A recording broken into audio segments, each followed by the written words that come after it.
Hi, and welcome back to the 2022 SEVA Awards celebration. I'm Johnny from Bell Avenue Elementary School. Can you believe we only have 2 more days of finalists to announce? Tune in tomorrow at 5 p.m. for the PSA finalists. You can also stream and connect with us online at secctv.org and by using the hashtag SEVA Awards. And now I have the honor of sharing the SEVA 2022 finalists in the instructional category. The instructional category recognizes programs that teach about a subject or skill or gives how-to advice related to an educational topic. Let's take a look at this year's instructional finalists. In the K-3 instructional category, the finalists are How to Braid, Florence Markoffer Elementary School. How to Make Boba, Del Deo Elementary School. How to Make Hot Chocolate, Sunrise Elementary School. How to Paint Your Pumpkin, Sunrise Elementary School.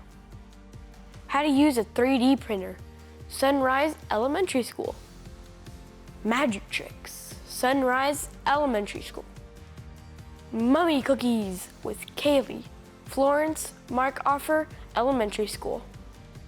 The 3 R's with Harper and Nicole, Recycle, Reduce, and Reuse, Florence Markoffer Elementary School. In the grades 4 to 6 instructional category, the finalists are Delicious Donuts, Florence Markoffer Elementary School. Detroit Style Pizza, Florence Markoffer Elementary School. Gorditas Tutorial, C.W. Dillard Elementary School. How to Comfort Someone, Del Paso Manor Elementary School.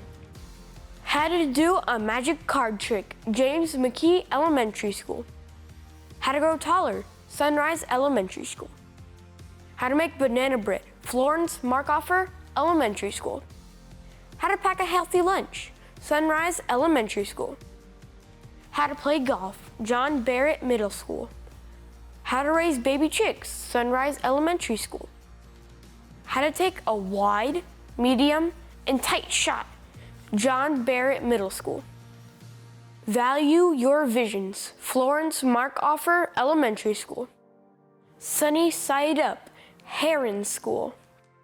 Here comes the middle school finalists. In the grades 7 to 8 instructional category, the finalists are How to Fold a Masu Box, Lewis Pasture Middle School.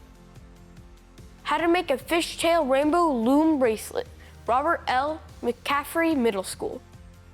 How to Make a How-To Video, Folsom Middle School.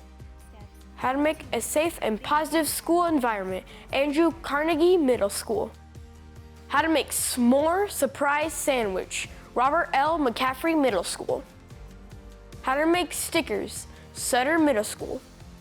How to Paint Bubbles, Will Rogers Middle School. How to Play Basketball, John Barrett Middle School. How to Play Spoons, Will Rogers Middle School. How to Study for a Test Effectively, Arden Middle School. How to Use the Library, Arden Middle School. Signs your plants might be overwatered, John Barrett Middle School. In the grades 9 through 12 instructional category, the finalists are A Beginner's Guide to Cross-Stitching, Intercom High School. Caring for Grandparents, Franklin High School. Cereal Slime, Whit, Elise, and Salma, Intercom High School. Cleaning Minerals, 4 Methods, Center High School. How to Make Ceviche, Del Campo High School. How to Play Magic the Gathering, Pleasant Grove High School. How to Prep and Organize for Working at Home and Online School, Franklin High School. How to Put a Halter on a Horse, Intercom High School. How to Ride a Unicycle, Rosemont High School. How to Shade, Pleasant Grove High School. How to Stop Motion, Del Campo High School. Nuka Blast, Pleasant Grove High School. There you have it. This year's Student Educational Video Awards instructional finalists. We have the full-length versions ready to roll next.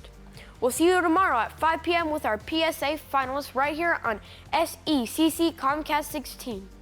That's right, it's our last category to reveal before Sunday's big event, the Student Educational Video Awards.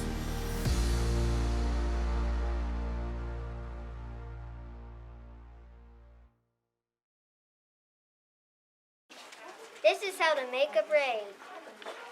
These 2 fingers, we're gonna braid. Yeah, so not only is this position, but Rex is now taking 2 fingers, putting it in my ponytail. He's making 3 parts. Then he is gonna tie it around. So you just do what Rex is doing and do it all over until you get a braid. I prefer ponytail. It's much more easier. Now we're gonna fast speed this thing up.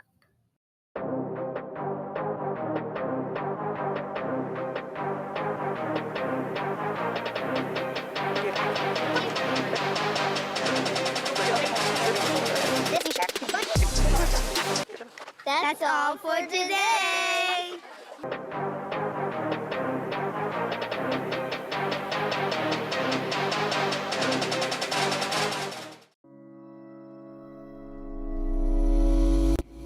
Hi, I'm Ann. Today I'm going to be teaching you how to make boba.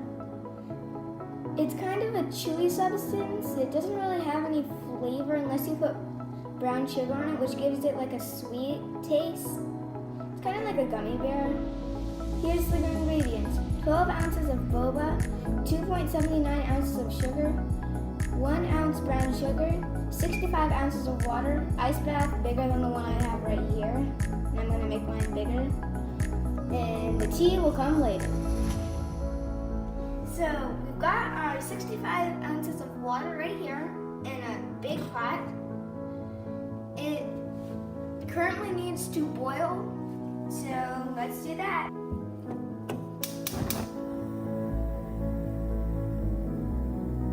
Now wait until big bubbles start coming up. So we're taking our boba and now putting it in our now boiling water. It may fizz up a little bit.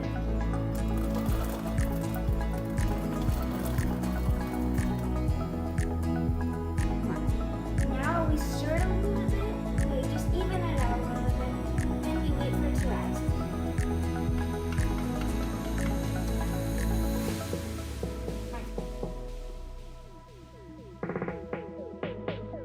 I'm gonna put the top on it. And wait 8 minutes. Don't forget to turn the heat down to low. Now we're going to turn the heat off.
is Laura from Spartan TV.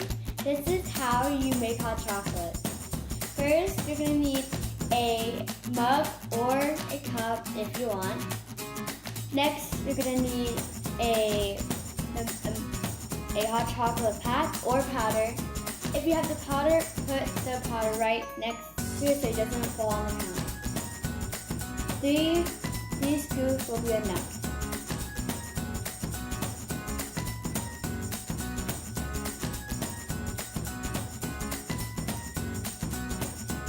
Next, put 8 ounces of milk or 16 ounces in the microwave.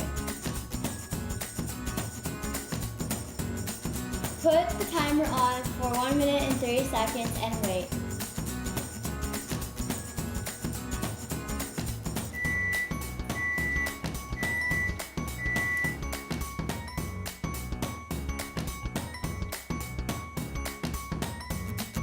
Now use a spoon and mix it all together slowly.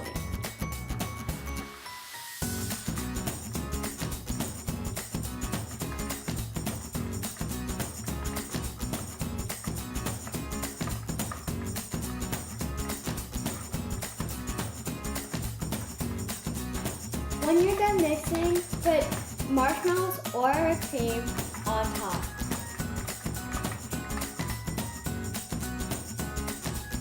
And drink it.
Today, me and my dad are going to teach you how to 3D print a jet. The first step to 3D printing something is finding a model on Thingiverse.com. Here is a jet I want to print. I first need to download the file into my computer.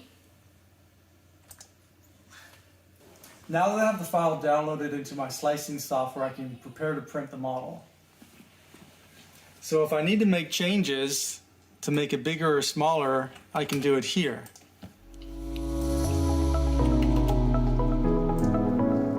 And we can take a look at the model.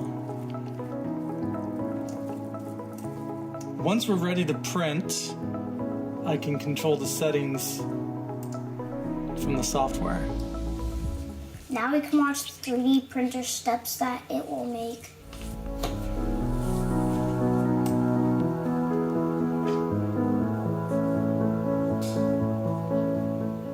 Last, we need to save the commands to a memory card and load it into the 3D printer.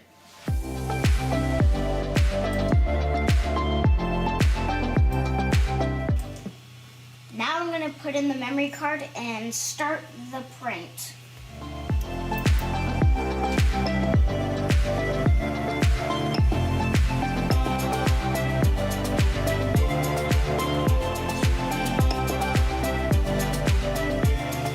Now we wait for the 3D printer to warm up and start printing.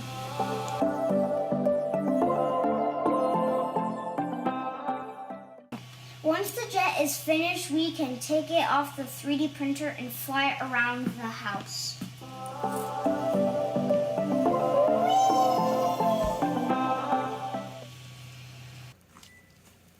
Hope you enjoyed learning how a 3D printer works.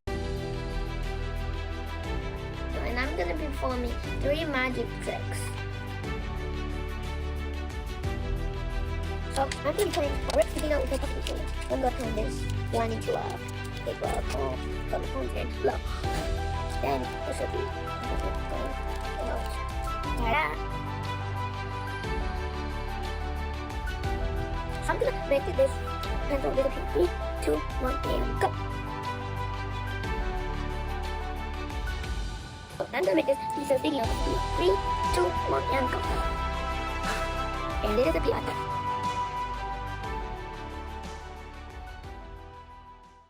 So the way I made it rip apart and then turn into a perfectly good one is that actually I ripped the sticky note apart, turn it actual ball. But when I put it in my palm and blowed it like this, I had a decoy under it. So I grabbed the perfectly good one and pretended that this was the ripped one. And that's how I made the ripped one turn into a perfectly good sticky note. So the way I made this pencil disappear is doing this. So it makes you focus on this hand a little more. And while you're focused on that hand, I flicked it like this. So you wouldn't see the pencil and it'll actually just disappear like this. So the way I made it disappear is actually by, when I did this, I actually pushed it on the floor, on my pants or floor sometimes, and pretended I picked it up by looking at it, and really blew nothing, so it looked like it disappeared, and that's how I made it disappear.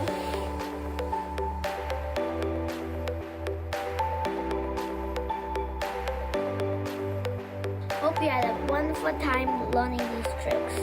They're really simple and fun.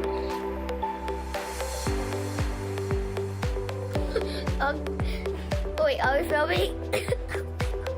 Filming? Did we film?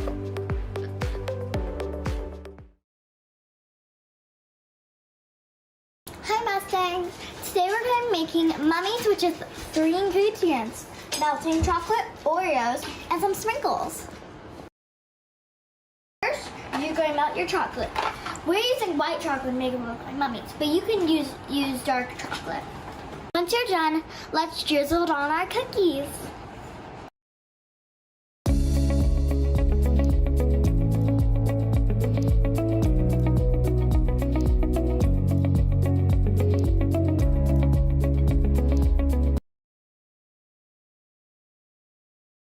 What do you want?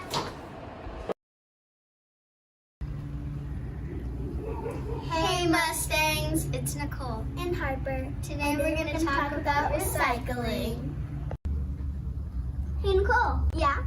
Did you know there's 3 R's to recycling? Yeah, I know there's recycle, Reduce and reuse. Hey Harper, let's show our friends at home how we do recycling. Yeah. The most important thing about recycling is anything that can be recycled goes in the recycle bin instead of the regular trash.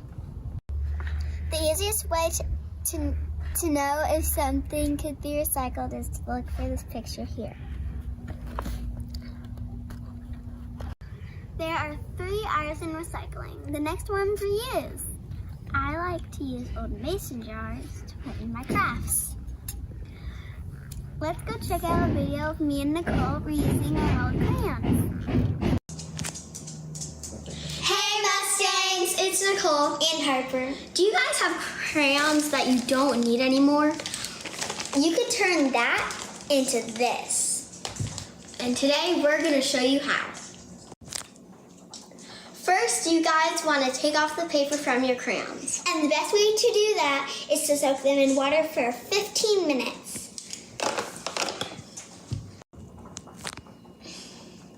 Once you removed all the wrapper from the crayons, then you can begin. You're gonna need a silicone baking mold, and it could be any shapes you want. It can be letters, animals, or shapes.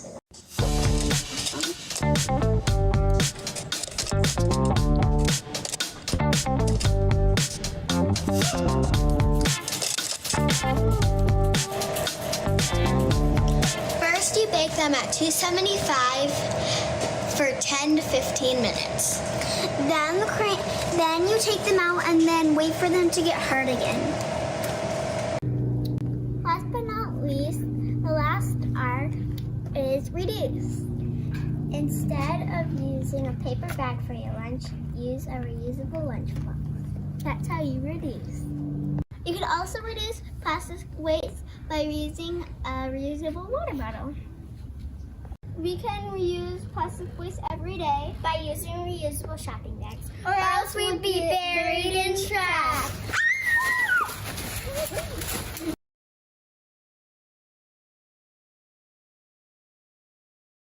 That concludes our segment on recycling.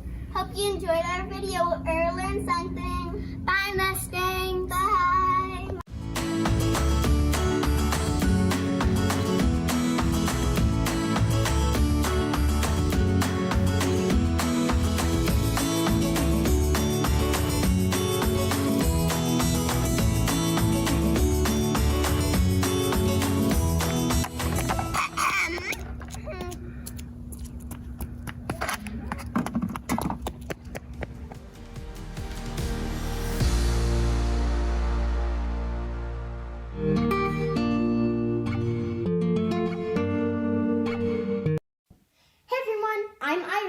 And I'm Emma. Today we're making some delicious apple donuts. Every year we get together and make this tasty treat to bring in the new year. Then we give it to our loved ones and spread the joy. Here are the ingredients that you need to make the apple donuts. Flour, eggs, sugar, Milk, apples, vegetable oil, and some cinnamon. Special cooking tools you'll need is an apple peeler and an apple core remover. The first step is to get a bowl and mix a half a cup of flour, half a cup of sugar, 3 tablespoons of milk, and 1 egg. Mix it all together until mixture is creamy. Once the mixture is creamy, let it sit and start peeling the apples and remove the core. It will look like this. Cut off the edges of the apple and cut slices about 2 centimeters wide. After that, you are going to get a pot and fill it with vegetable oil and put it on medium temperature. As you wait for the oil to get hot in the pot, grab your sliced apples and dunk them in the batter you made.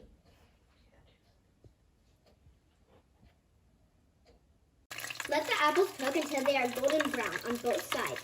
Be sure to flip them over.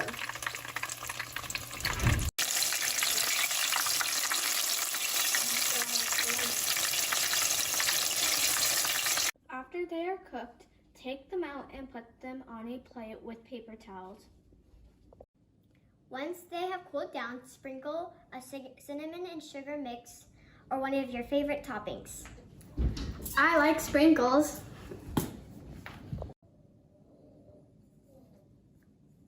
Now let's taste them.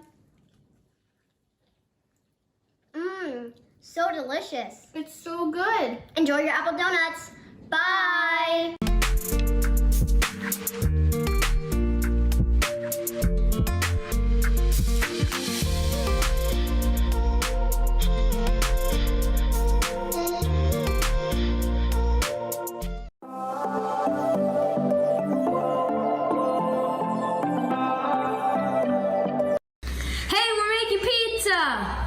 I'm Connor. And I'm Paige. And today we're making Detroit style pizza.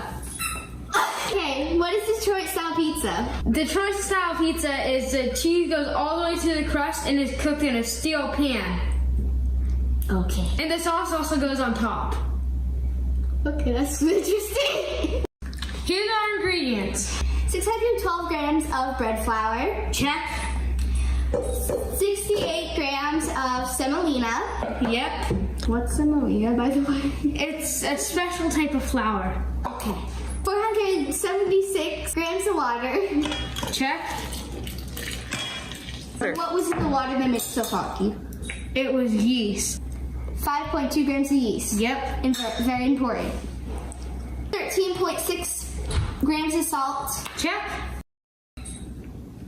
And that's all. Now we need to mix it up.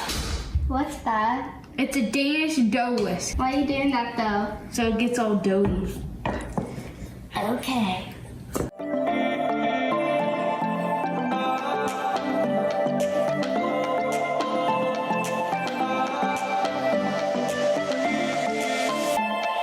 Now get the dough off the hook. Make sure to wash your hands. Yes. You want to knead the dough in a stand mixer for 3 minutes at the lowest speed.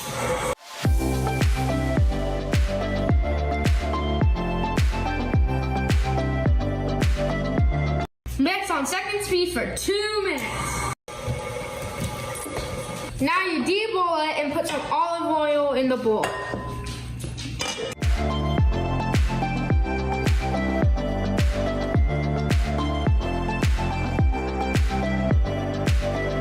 Scraper will help.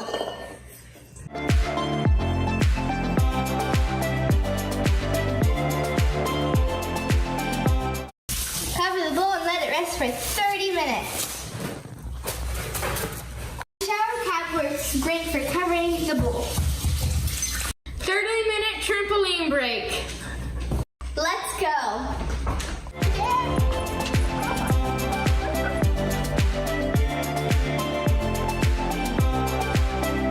Now we stretch and fold the dough. First get your one hand with olive oil all over it, and then slowly bring it up and fold it over. Now do that again.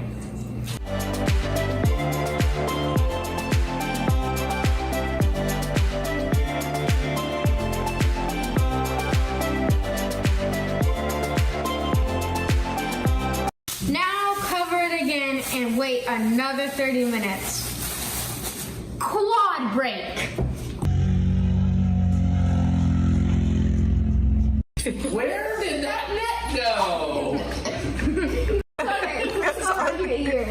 It is around here. Oh, hair gel. Now separate the dough into 2 oil containers. Put the dough in the refrigerator for 24 hours to 72. The dough was rising in the fridge for 3 days. And this is what it ends up looking like. I got a bubble. And these are the special pans that you can use that you need to put some olive oil in. Then you rub the oil all around the sides and on the bottom. Detroit style pizza got its name because they used to use these types of pans in cars and oil pans, but then they started using them for pizza. But of course they cleaned them out first. Slowly press it all out to the edges. That's me, I first popped the bubbles. And it's okay if it doesn't make all the way to the edges, since we'll let it rest.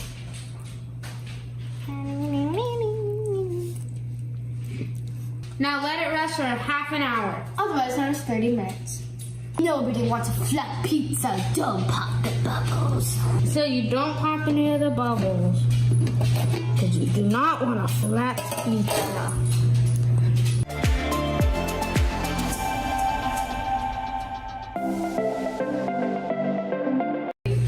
Now you cover it and let it rise for 2 to 3 hours. And wash your hands when you're done. It has rested for 3 hours, and now we're gonna par bake it for 5 minutes in an oven at 450 degrees. And this is the part where you need an adult's help. Yep. Bake for 450 degrees.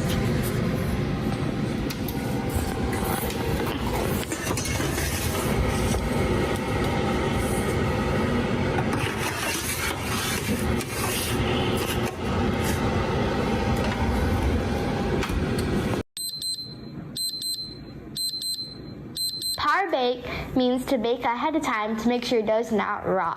This is what the dough looks like after it is par baked. You can still see it looks a bit raw or uncooked. Now the pizza's been par baked, so and now we have Monterey Jack and mozzarella cheese. So you can either put all cheese on and then pepperoni, or pepperoni then cheese and then sauce, or you can bake it and then put the sauce on, or you can bake it with the sauce. The sauce has to go last though. So let's start putting our cheese or pepperoni on.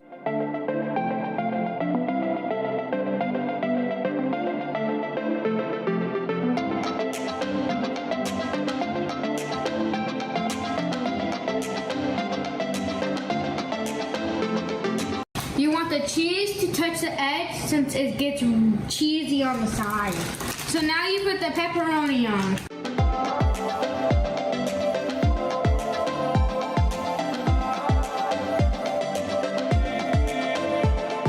Now we're gonna add the sauce.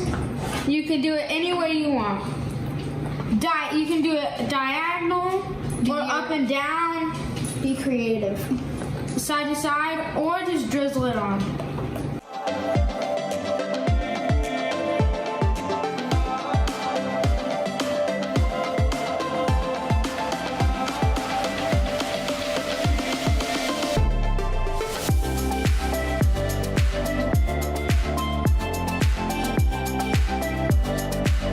Now you bake for 10 minutes at the same degrees, and make sure to have a parent's help.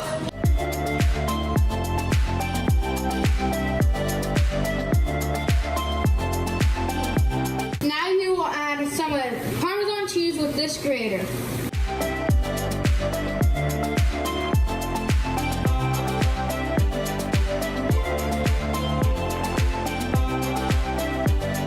Now you add oregano leaves to your pizza.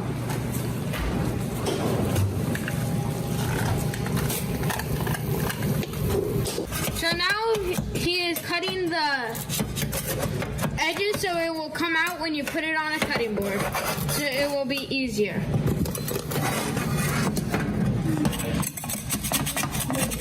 Okay, I'm ready.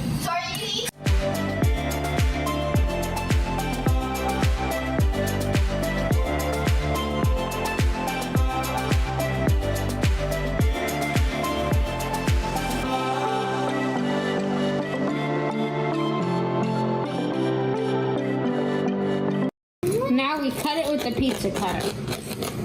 Again, have a parent do it.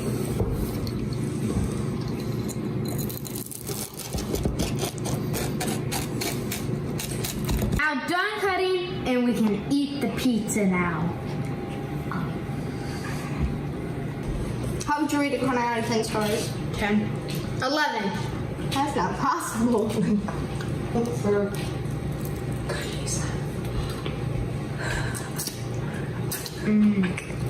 That's good. Okay, it's better than I thought it would be. Pizza cutter. I give it an 11 out of 10.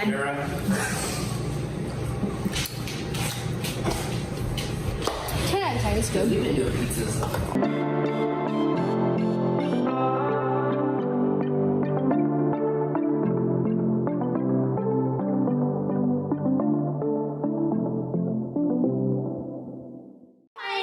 She's Paula and she's Camila, and we're from Diller TV. Today we're going to be cooking up some gorditas. It only uses 3 ingredients. Let's go. Today we're using flour, maseca, also known as corn flour, and water.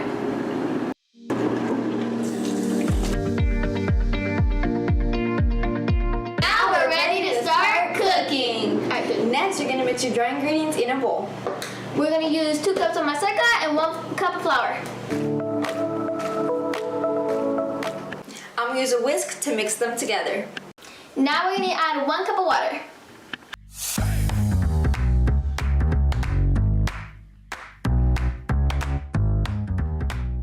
and mix again.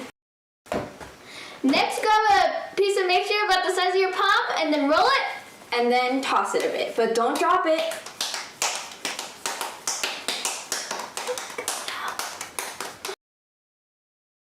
Next, I'm using a non-stick skillet, but you can use a non-stick pan. You're also going to need to take a large Ziploc bag and cut both sides of it. Next, put your plastic bag flat on the surface. Now put your gordita on one side of the bag.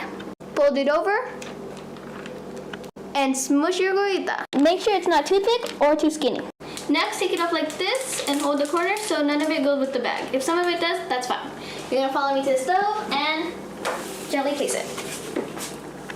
Once it's easily able to move and slide around, you're gonna go ahead, pick it up. You can use stuff like this, or you can just use your hands and just flip it.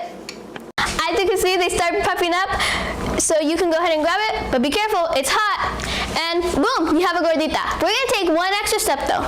You're going to go ahead and cut it in half and fill it. You can fill it with leftovers or anything, but we're gonna do beans.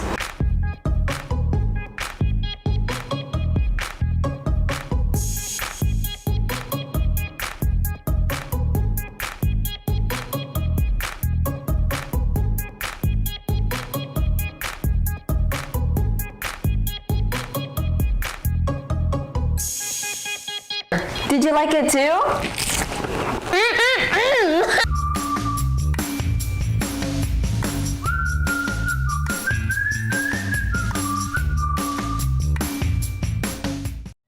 Have you ever wondered how to come for a class meet? I checked in with Mrs. Gallo, our DPM counselor, to learn more.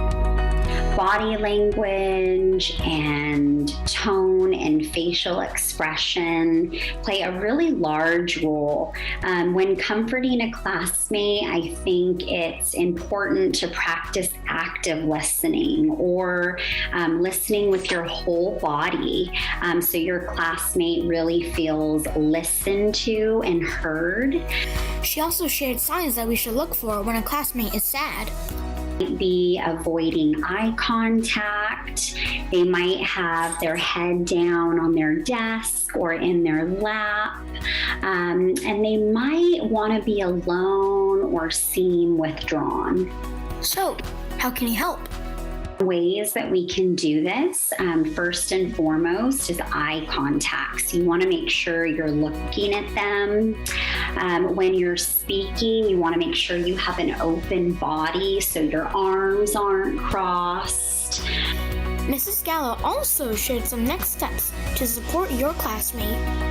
Say having a very calm voice. And I also think nodding. So nodding your head and really acknowledging what is being said. So what other things can you do to help a classmate? I think you can offer to sit with them. You might want to encourage them to write some feelings down on paper. Sometimes that might be easier than verbalizing how you feel. The next time you see a classmate needing comfort, remember to try these tips. This is how to do a magic card trick. First, let someone choose a card from 21 cards. You can shuffle if you want.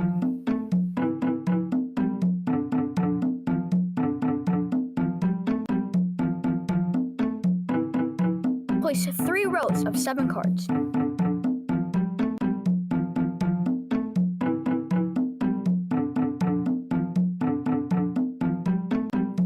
Let your subject point at the pile with their card.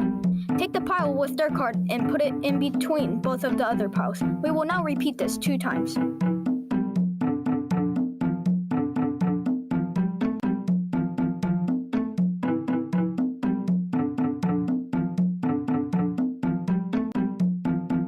The 13th card will be their card.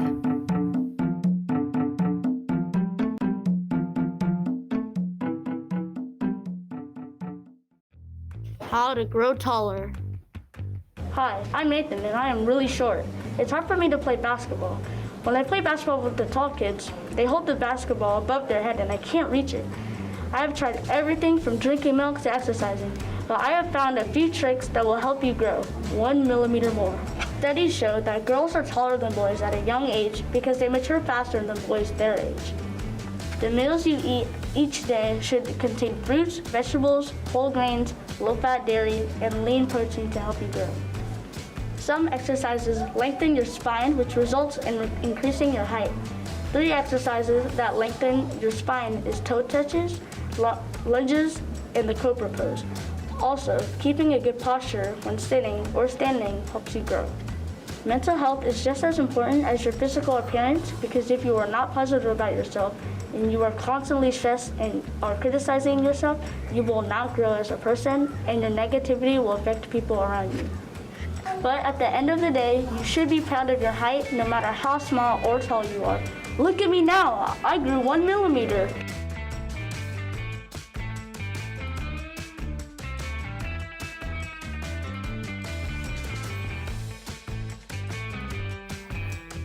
Own your height, because I may be short, but I am proud of my height.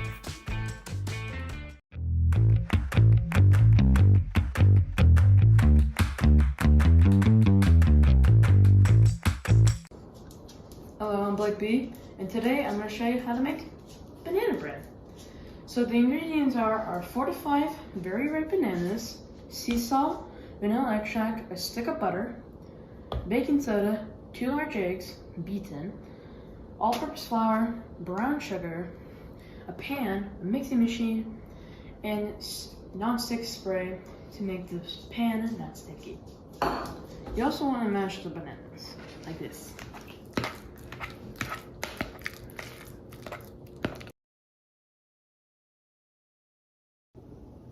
Hello, this is the ingredients part. So you want to get your pan and spray it a little bit, which I already have, but that was just a demonstration. And then you want to take the pan and put it to the side. Then the ingredients are 1 3/4 of all-purpose flour, 1 stick of butter, a cup of brown sugar, a little dollop of vanilla extract, 2 eggs, large, 1 teaspoon of baking powder, half a teaspoon of salt, and your 4 or 5 mashed. Hello, welcome back. So now we are going to add the ingredients. So first, you're going to add your 2 large eggs first. Then you're going to get your fully melted stick of butter, put it in here. Cooled, remember. And you also need your little dollop of vanilla extract. Remember, not too much. Now, we're going to add to the solids first. And also a little trick, you don't have to add the salt or baking powder in by itself. You can add it to the flour, just like that. See, just like that. And also, you want to stir it, but I don't have a fork, so I'm just going to use this. Just like that. And now we're going to add this in gently. Don't make a mess. There we go. And now you're going to take your cup of brown sugar, add it in there. And also, you want to put this down. Put it into the log flour. And then you want to start mixing. And while it's doing that, you gotta get your bananas out. Let that mix for a little bit.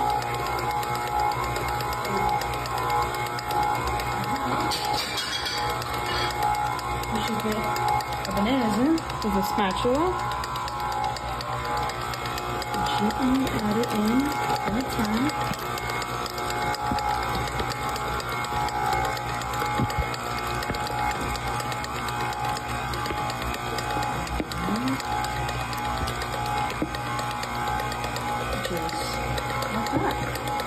Now, I'm going to let it mix for a bit. Keep it mixing for a while. Now, to insert the thing, the batter, you want to take it, unhook it from the pan, get your spatula, again, And now it's time to put your set it aways pan away. So here we go. Time to add it into here.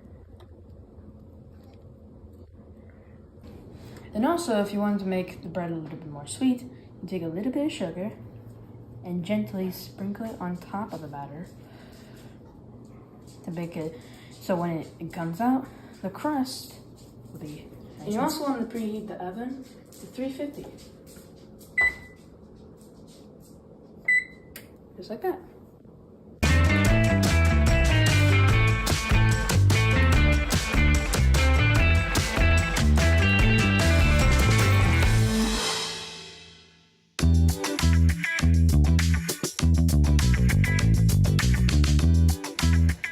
Now it's time to take the banana bread out of the oven.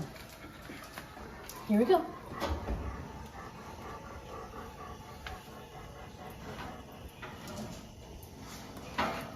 Ooh, look at that. After baking that for 45 minutes, it should be ready and let cool. Then you should serve. That's how you make banana bread.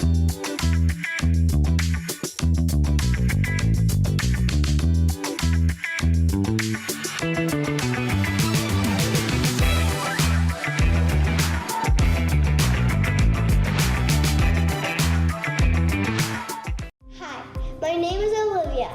And my name is Julia. And we're gonna teach you how to pack a healthy lunch. First, you need a lunch box. If you don't have a lunch box, a paper bag will work too. And also, you're gonna need some plastic bags. Or if you have one, a Tupperware would work as well. Now it's time to make the food. We chose to make a turkey sandwich, but you can have a burrito, cheese and salami, cheese and crackers. We just want you to have some protein.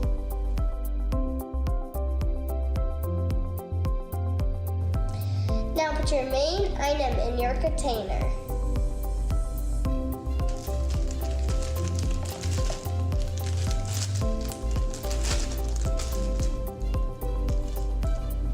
To make a healthy lunch, make sure you pack a veggie. We chose carrots, but you can pack cucumbers, bell peppers, broccoli, or any kind of vegetable that you like.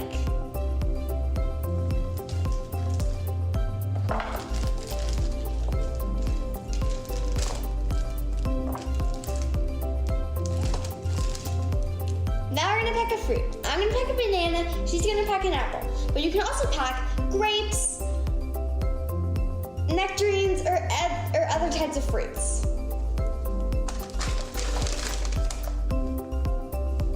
Make sure you pack a water bottle and stay hydrated.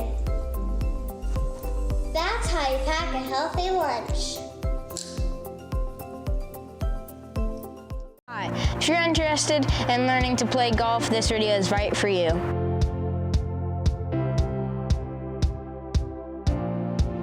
Golf is a sport where you hit a golf ball with some clubs to make it go in a hole with as little swings as possible. There are 5 different areas in golf: the green, the tee box, the fairway, the rough, and hazards. The tee box is where you start, and when you're at the tee box, you should use a driver because that's what's going to get you the farthest. When you hit off the tee box, you're probably going to land on the fairway, and when you're on the fairway, you should try and use an iron. The green is the area that has the hole that you're trying to get your golf ball into. And when you're on the green, you typically want to use a putter. The rough is the area next to the fairway, and it is hard for your golf ball to move in, so you should try and avoid your golf ball landing in it. Finally, hazards. Hazards are the areas that you want to avoid the most because they can be sand traps or water.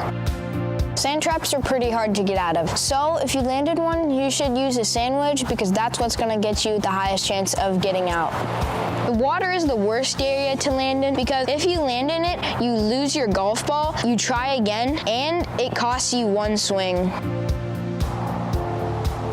When you swing, you want to make sure to keep your eye on the ball, follow through, and line up your feet so that the side of your feet is facing the hole. When you putt, you only want to do little swings or the ball will probably go too far. And you should try and use the line on your putter because it will help you aim. I hope this video helped improve your golf skills, and if you want to practice, go to any local golf range near you.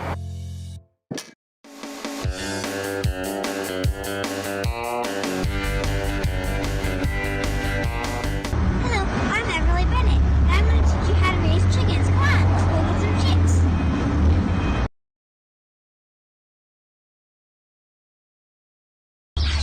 As you can see, there's different little chicks, and they all lay different colors of eggs.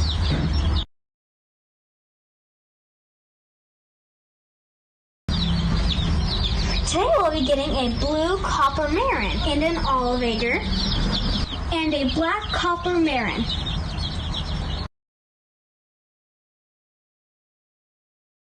When you bring your chicks home, you'll have to get them all set up. First, you'll need a bin for them to live in for about 12 weeks. Then you'll need some bedding, which is shavings. Then you'll need some food. And there's also this type of thing called chicken boost that has vitamins and minerals in it. And you'll also have to refill their water every day. And last but not least, you'll need their heat lamp, and you'll have to keep it on all day to keep them nice and warm.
So, to show them where the water is, you're going to have to take them, make sure they're secure in your hand, and you're going to dunk their face into the water. I know that sounds mean and weird, but that also shows them where the water is.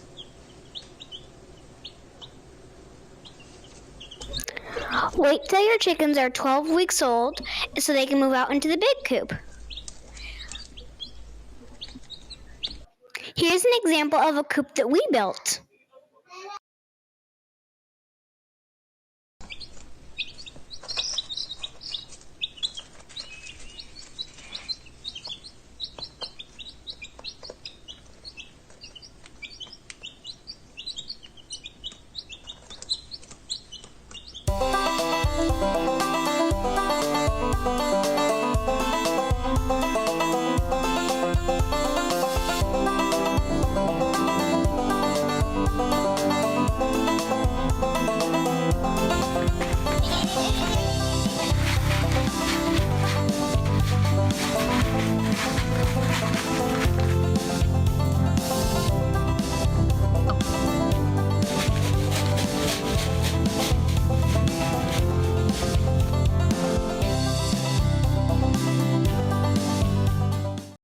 Today we're going to be showing you how to take a wide, medium, and tight shot.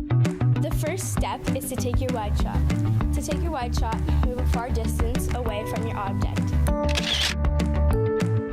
The second step is to take your medium shot.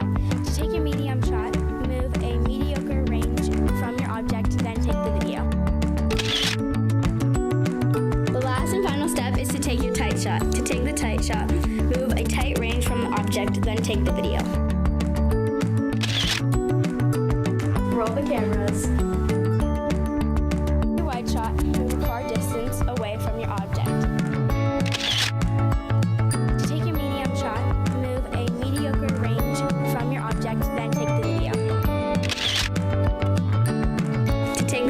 shot.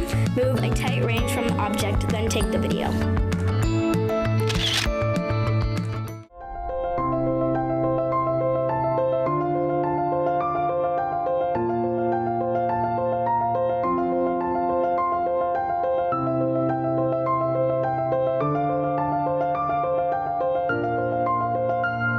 Every year I like to create a vision board to help me focus on my goals for the year. A vision board is a great way to visualize what you want for your home and school life. My vision board helps me stay focused on what I want to bring into my life. Here are 3 easy steps on how to create a vision board.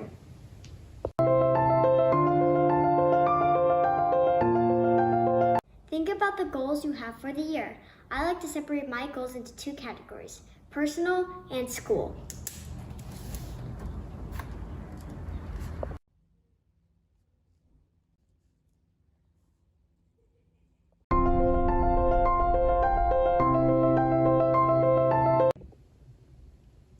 Step 2. Pick out pictures that represent those goals. You can find old magazines or pictures from the internet.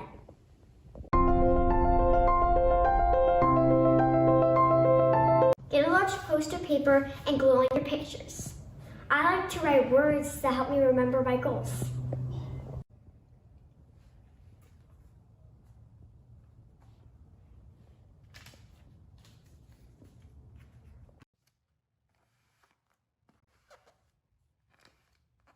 Here's the final product. Over here are my school goals, my eating goals, my friendship goals, and my travel goals. Now put your vision board in a place where you know you see it. Your room, the door to your house, wherever works best for you.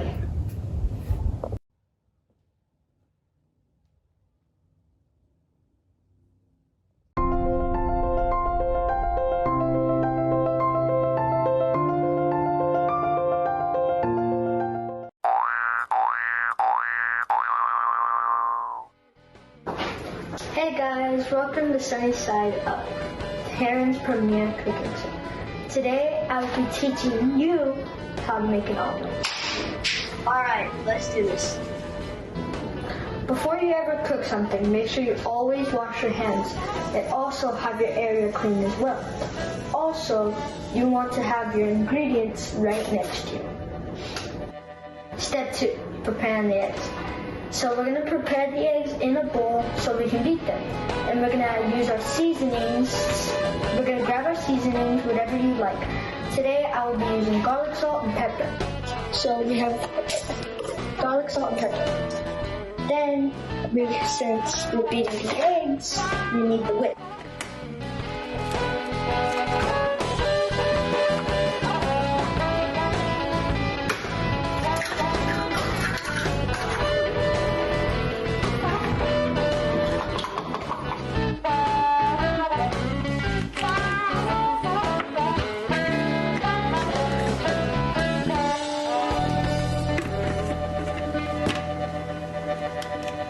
We need parental supervision, so my dad is going to help me turn on the fire.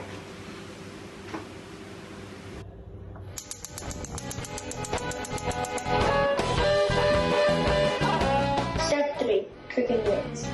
So when you cook the eggs, you want to have your pan ready and the heat, I like to do medium.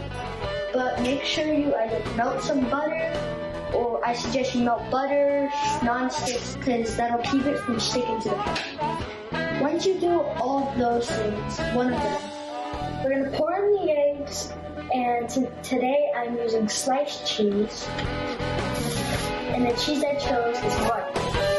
So, we have to let the eggs cook a little so we can pull the off.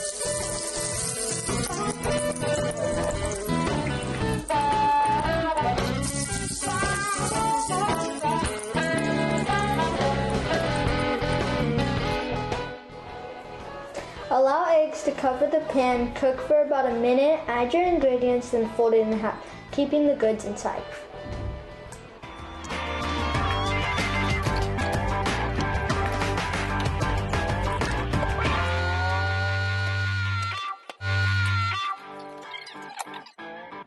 I hope you enjoyed yourselves. Well, this has been Sunny Side Up. Catch you on the flip side.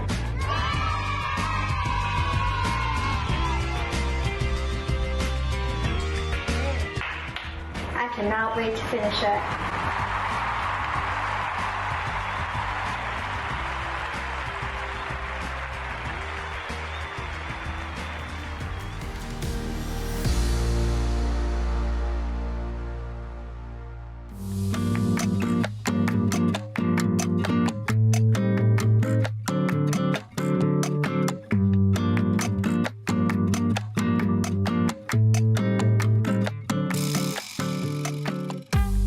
Step 1. Crease and return.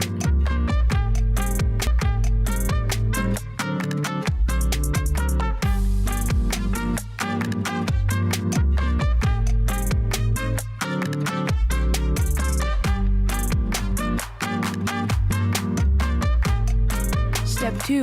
Fold flaps to center.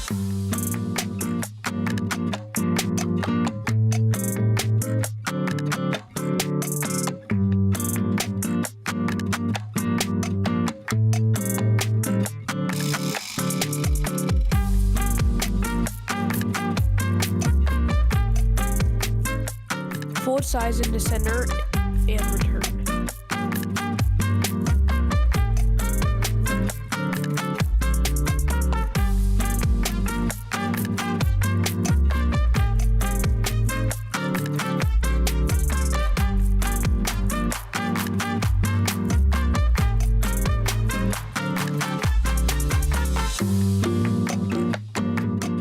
Lift both sides and one end.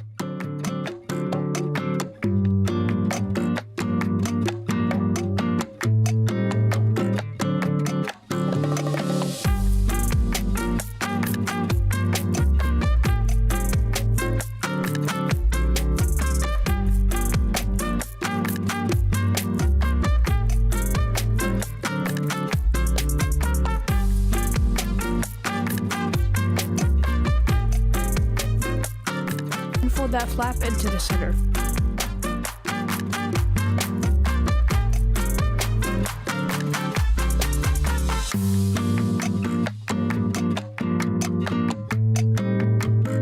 Then do that for the other side.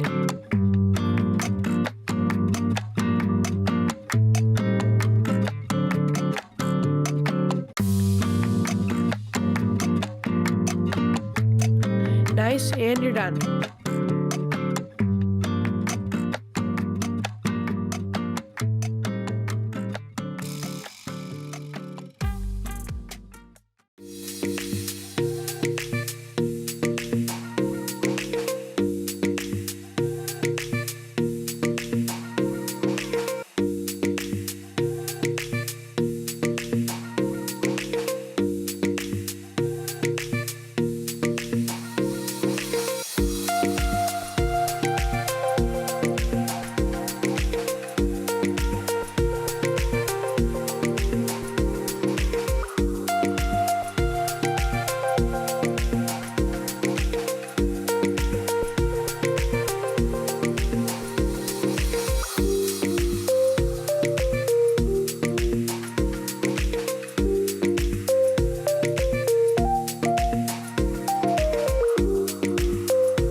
Mason. You've probably seen some really good how-to videos, kind of like this.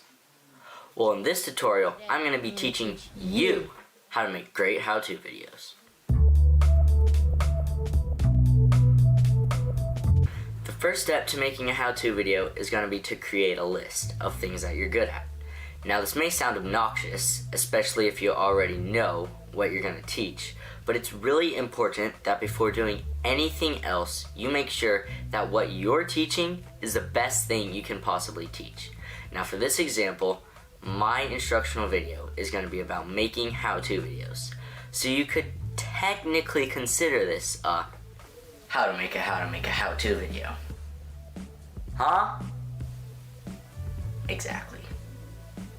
Alright, so the next step in creating your how-to video is going to be to make a script. Now, some people may argue that it's better to make a storyboard first, and that's perfectly fine. It's personal preference. Whatever makes your creative juices flow best. Anyway, a script is the basic speech and action layout of your video. Now, your script doesn't have to be a perfect 100-page, big budget movie script. It can literally just be exactly what you want to say in your video. For example, my script for this part of the video is on screen now. While making your script, make sure every step in your how-to video is extremely clear. The clearer the better, as if the person watching is a 5-year-old. Because they just might be. Anyway, don't forget to also introduce yourself and show the finished product before moving on to step 1 in your script. For example, at the beginning of this video, I said, "Hi, I'm Mason. You've probably seen some really good how-to videos, kind of like this." Now, once you're done writing your script and you think it's perfect, the best script ever, you're ready to start filming, reread it, because it's not. Now, make any changes you may need to your script, then reread again. Repeat this process of rereading and rewriting until you actually think you have a perfect script.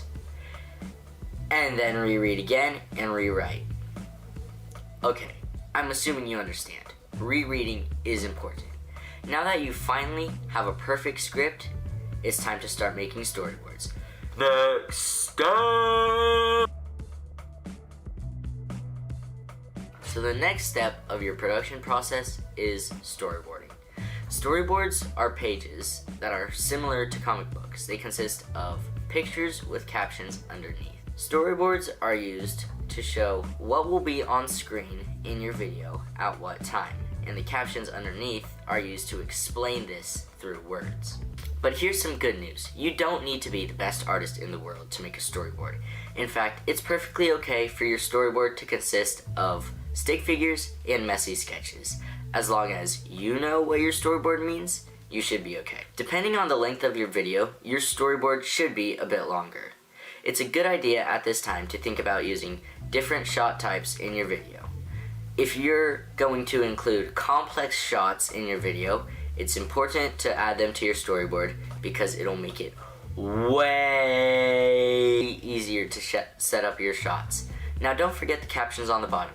These can be used to explain the action and what's happening with the talent on screen during your video.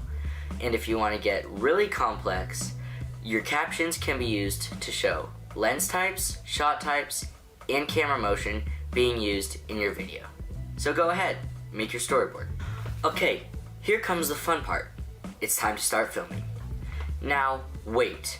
Before you start filming, please reread your script and storyboard. Make sure it's perfect before you decide to go through it. The better your script and storyboard, the easier filming will be for you. Once you decide you're ready to go through with the script, memorize it. I know this may sound like a lot to ask for, but if you have your script memorized, it'll make you look so much more professional. Now, you don't have to memorize the entire thing. You can memorize part of it, film that part, memorize more, film that part, and so on and so forth until you're done with your video. So, once you have all that done, grab the best camera you have, the best microphone, and I highly recommend a tripod. In most cases, steady video is better video. Once you have all your recording tools, find a nice quiet space to film. We don't want any distractions in the background of your video or in the background noise of your video. Once you're in a good place with a good camera, good lighting, a good microphone, and a tripod, it's time to start filming. Film what's on your script and storyboard. It's okay to go a little off script, but only if your video benefits from it. Also, don't forget to try out different shot types and record B-roll or background video used in your video over dialogue. If you mess up on a few takes, don't sweat it, just reshoot. Also, don't forget, wear headphones. Montage!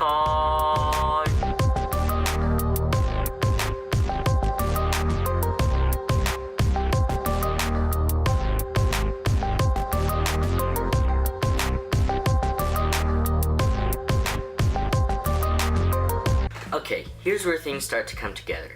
Editing is where you take all your raw footage and put it into one beautiful video. But before you start editing, you have to get your videos onto your computer. If you're using a phone, you can use a cord and copy your videos from your phone to your computer. Or if you're using a camera, you can take your SD card and an SD card reader, plug it into your computer, and copy those videos onto your computer. Next, you'll want to open up your editing software. It doesn't really matter what editing software you use to edit, you'll always be able to make a great video, but if you have a better editing software, you can have a smoother editing experience and access to more features and effects. Next, go through your video and find the videos you want to use. It's okay if you want to delete the others from your editing software as long as you have them somewhere just in case. Once this is done, you can go through the video you will be using and name it. Once your video is all uploaded, put your A-roll into the timeline and cut out the unwanted pieces. It's okay if you have rough cuts, we'll work on that later. Once all your clips are in the right place in your video and all the unwanted parts are cut out, you can start to add in B-roll where you might need it. It's a good idea to add B-roll over rough cuts where a transition won't help and where you need to explain something through video.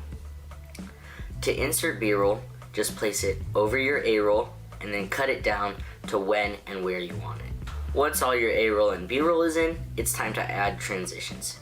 Now, it's important that you add transitions in between your A-roll, but it can also work if you want to put transitions in between your B-roll too. It just makes your edits look smoother. Once all this is done, it's time to add text. I like to add text at the beginning of my video for a nameplate like this, and I also like to add text in between steps like this. And it might also be a good idea to add text at the beginning of your video for the materials you need, and of course, you'll always need some text at the end of your video for credits. If you have anything really important in your video, it's a good idea to highlight this point using text like this. Once you have smooth transitions and good text, congratulations, your video is almost done. You can add in any effects you may want, and you can also add in some picture-in-picture, like this. It would also be cool to make a title page for your video in a free program like Google Slides. For example, I did a title page at the beginning of my video. Here it is. Once you're satisfied with your video, it's time to make credits. Credits are used to give credit to anyone that may deserve it. If anybody helped you on your video, I recommend you give them credits. By now, you are hopefully very happy with your video. If not, go back and rewatch your video. Make any changes you may need to, and repeat this process until you are happy with it. If you are happy with it, congratulations, you only have one more step, exporting. All you need to do to export your video is go to the export page of your editing software, set the settings to the highest they can be for the best quality, and push export. Good job, you're done. Thanks for watching this how-to video. I'm Mason Higgins, goodbye.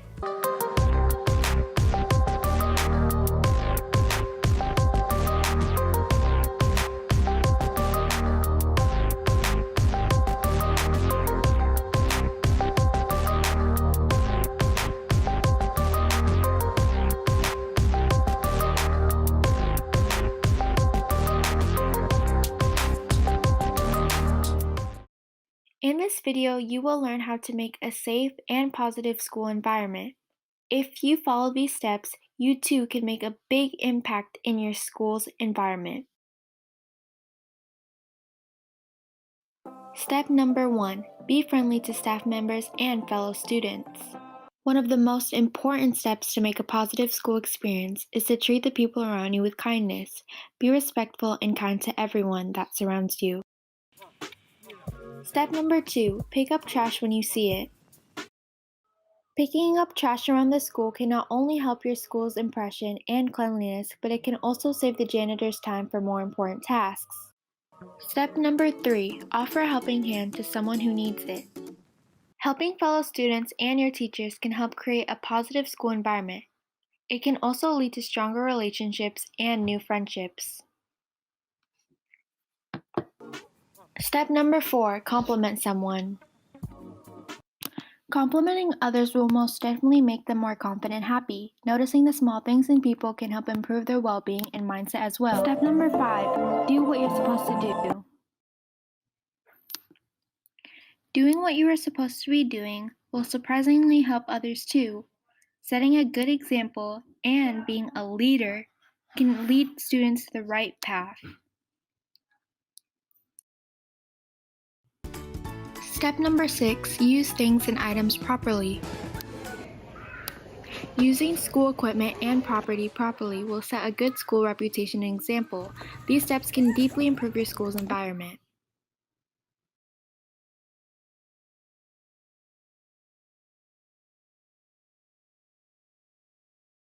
Today, I'm going to show you how to make a s'more surprise sandwich. These sandwiches are so fun to make because they're so delicious and there's so many different ways to make them. Making this sandwich is so much fun and you will enjoy it all the way through. So have fun and enjoy the sandwich. These are the 3 classic ingredients to make your s'more surprise sandwiches. You need bread, Nutella, and marshmallows, but there's also other ways you can make this sandwich. Instead of Nutella, you can use jam, peanut butter, or honey. You can use any other type of grain product for your bread, like bagels. Marshmallows, however, are a main necessity for this sandwich. They're fluffy and fun. You can also use other ingredients, such as sprinkles, to make your sandwich more lively, colorful, and flavorful. First, you will need bread. Make as much as you need. Like, you can have less for one sandwich, or you can have a ton and make a humongous, delicious sandwich. Next, get your Nutella, or whichever spread you're using. Okay, so get your Nutella. Looks fabulous. Get your knife and take a wonderful, wonderful spread of chocolate. Now, spread it across your sandwich.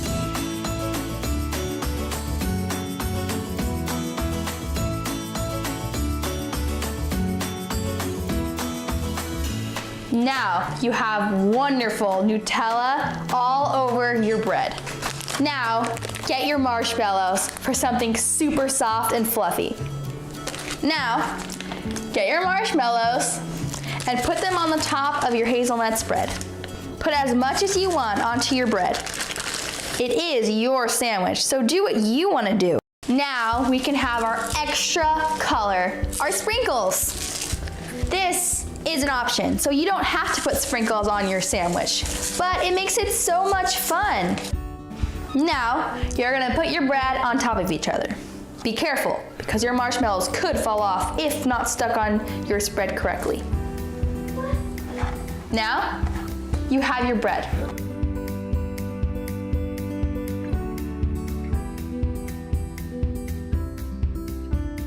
Just because a sandwich is not nutritious does not mean that it's not delicious. Enjoy your sandwiches, and I hope you all had fun making them. Hi, I'm Lucia, and today I'm going to be teaching you how to make stickers. Let's go! Here are the supplies you need. Take your parchment paper and stick on a piece of tape, sticky side down. Next, make a small-ish drawing. Cut it out. Make sure to leave a little space on the border. You can also print out a picture of your choice from the internet. Place your drawing on the tape-covered parchment paper, and place another piece of tape on top. Cut this out as well. Again, leave a little border. After you've done all this, you should be able to just peel off the parchment paper and stick it to any flat surface. I hope you have fun!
This is an instructional video on how to play basketball.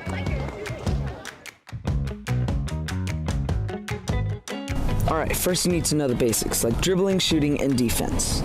Let's start with dribbling. Dribbling is the simplest thing to do. You just need to bounce the ball up and down with your finger pads, but you don't want to slam the ball down. Next, let's move on to shooting. Shooting is also pretty easy. First, you need to get your balance. Next, you need to bend your knees. You want to make sure you see your target clearly. Your elbow should be facing your target. Finally, you need to follow through and put your hand in the cookie jar.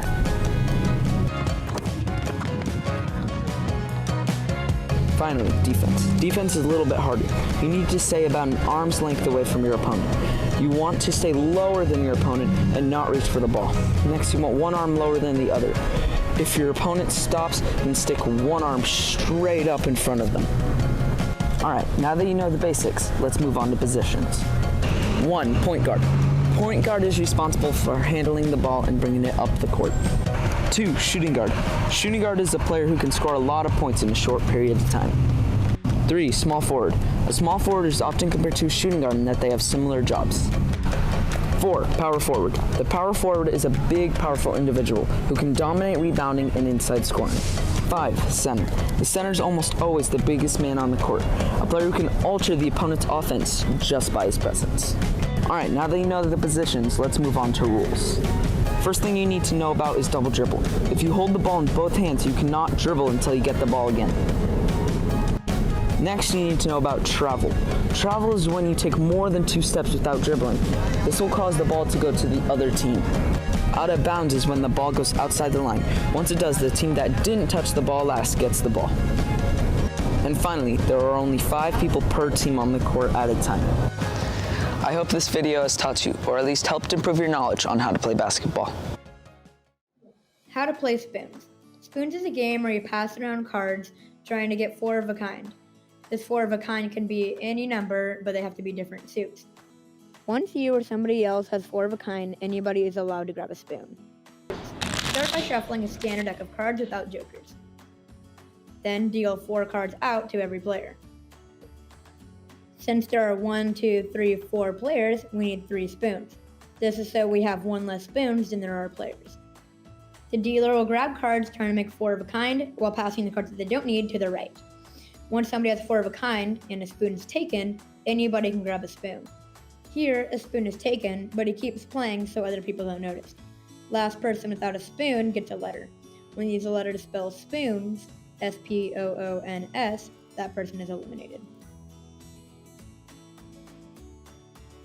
I hope you now have an understanding of how to play this very fun game. Have fun!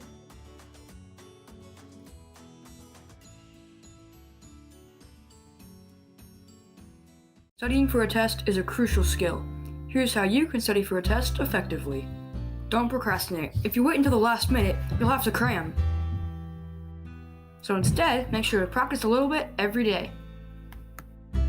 Even if it looks easy at first, make sure you practice that too. And only skip school if you have to. If you miss school, you miss information. And on the day of the test, go over everything. And if you get organized, you won't have to waste nearly as much time looking for all the material. And if you don't understand something, don't be afraid to ask questions. And lastly, make sure to block out distractions so you can focus on studying. That is how you can study for a test efficiently and effectively.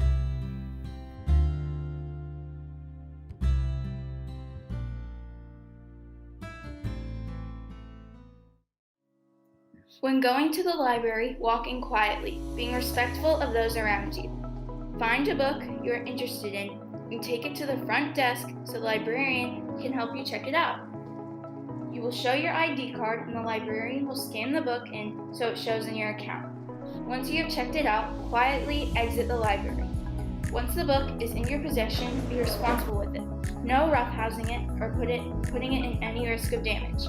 After finishing it, go back to the library and return the book as good as new. Thanks for being responsible and respecting our library rules and books that are offered to us.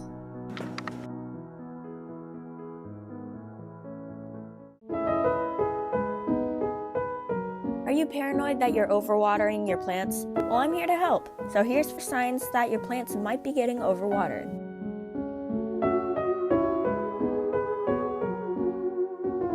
Sign number 1. When overwatered, foliage turns brown. Sign number 2. The stem will most likely be squishy or soft. Number 3 and 4 really depends on what plant you're growing, but if flies are really attracted to the soil of your plant, or if the soil is wet, then most likely you're overwatering your plant. If you want to catch your plants before they start dying, you could always buy a moisture meter. I got this one off of Amazon. In the little window here, you can see that it says dry, moist, and wet. If you stick the meter into your soil of plant and it comes up as dry, then you haven't watered your plant enough. If it comes up as moist, then you've watered it just the right amount. And if it comes up as wet, then you've watered it too much. Sign number 1. When overwatered, foliage turns brown. Sign number 2. The stem will most likely be squishy or soft. If the soil is wet, then most likely you're overwatering your plant. And that's all the tips and tricks that I know since becoming a plant collector. Happy planting!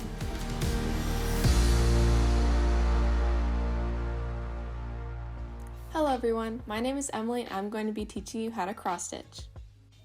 Cross-stitching is a really simple, relaxing activity that has brought me so much joy in these past few months, and I'm excited to teach you how to do it yourself.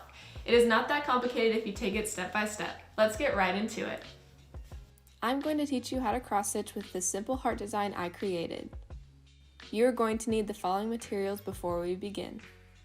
Pink and red embroidery floss, a 5x5 piece of 14-point DMC Aida fabric, a 4-inch embroidery hoop, a number 18 DMC needle, scissors, a pencil, liquid glue, and tweezers. Now, you are not restricted to these specific sizes and materials, but for the purpose of this tutorial, I suggest you follow along with these specific materials. Before we begin cross-stitching, we need to prepare the fabric and needle.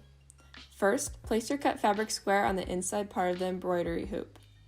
Second, secure the fabric by placing the outside part of the hoop down and tightening the screw until the fabric no longer moves. Next, find the middle and lightly sketch your design in the center of your fabric.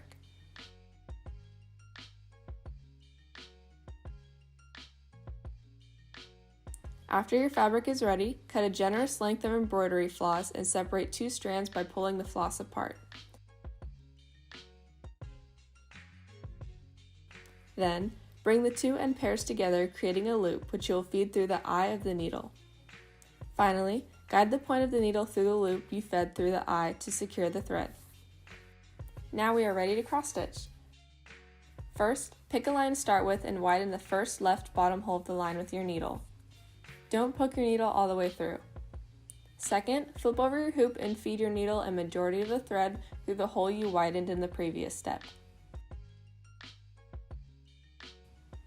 While holding onto the small amount of floss on the back of the fabric, feed the needle and remaining floss to the next upper right corner, making a diagonal stitch. Flip over your hoop again to the back and feed the needle and remaining floss through the hole right below where your floss is coming from. In order to secure the extra floss you didn't pull through in step 3, make sure that when making this stitch, you secure the floss under like so. Use tweezers to pull the floss if needed. Flip over your hoop once again and repeat steps 3 and 4 until you are done with doing your first stitches of your line. Once you reach the end of your line, it is time to do the opposite stitch to make the cross. Instead of stitching to the next upper right corner, feed the needle and floss to the upper left corner. On the back, repeat step 4 by stitching to the hole directly below. Repeat steps 6 and 7 until you have completed the line. Once you are done with your line, flip over your hoop to the back, cut off excess floss, and glue it down over the stitches.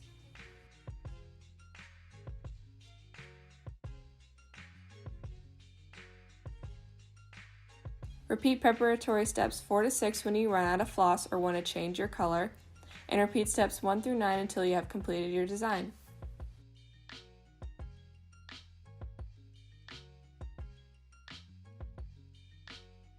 And it's that simple. I hope you enjoyed following along. After completing all the rows, here's what the final product looks like. How cute! Everyone can find joy in cross-stitching.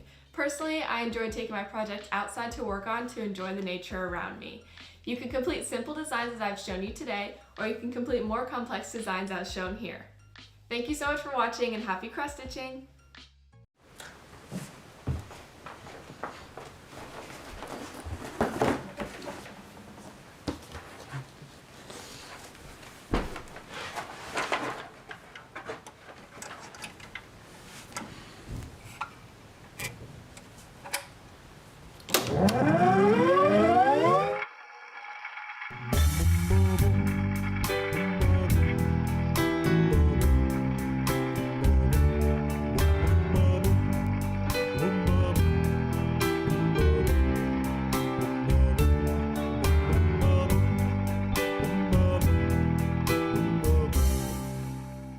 I feel that sometimes it can be burdensome, but I can know that they don't have much time to live, and I don't want to regret not taking care of them when they die.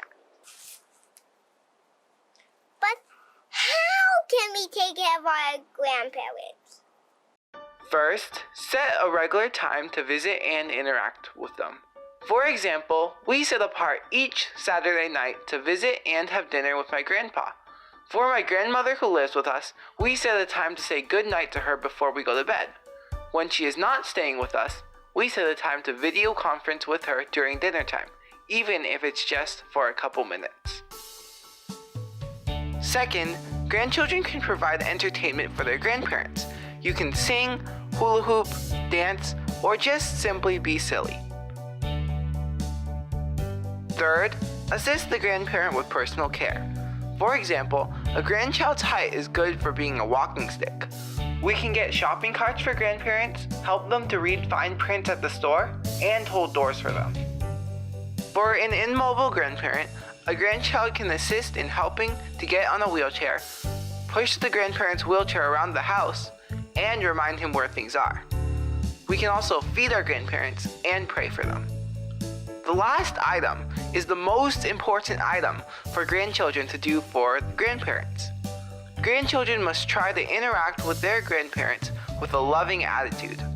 But with all the other fun things to do, how do you have a loving attitude? It helps me to have a good attitude when taking care of my grandparents by remembering how they took care of me when I was little. My grandparents give me presents when I help out. Now, let's recap. How can a grandchild help care for their grandparents? First, set a regular time to visit and interact with them. Second, provide entertainment for your grandparents. Third, assist the grandparents with personal care. Last but not least, remember to do all three with a loving attitude. Now, what are you waiting for? Go and help to care for your grandparents with a loving attitude, and you will feel good about yourself too.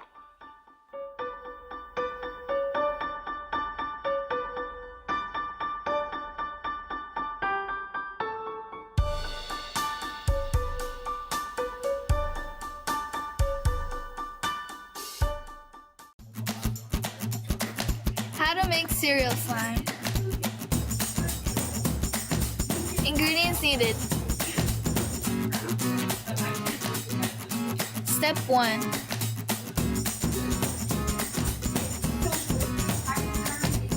Step 2.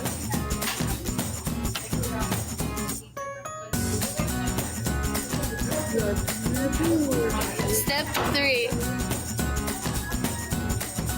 Slowly pour in the style flow and stir slowly. Keep adding as needed. The slime should begin to form.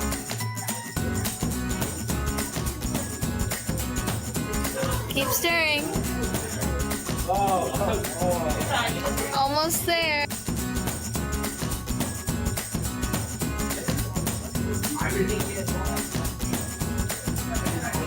Keep stirring. Cereal slime time. Add your mix-ins.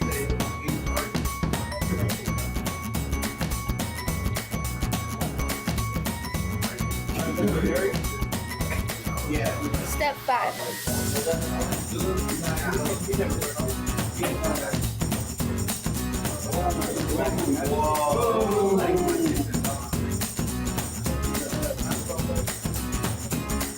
Slime playtime.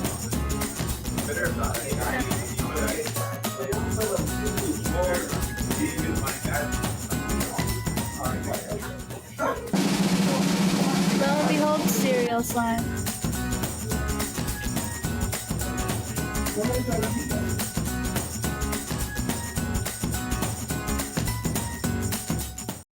Hello, my name is Julian Rodriguez and I'm an avid collector of collecting minerals.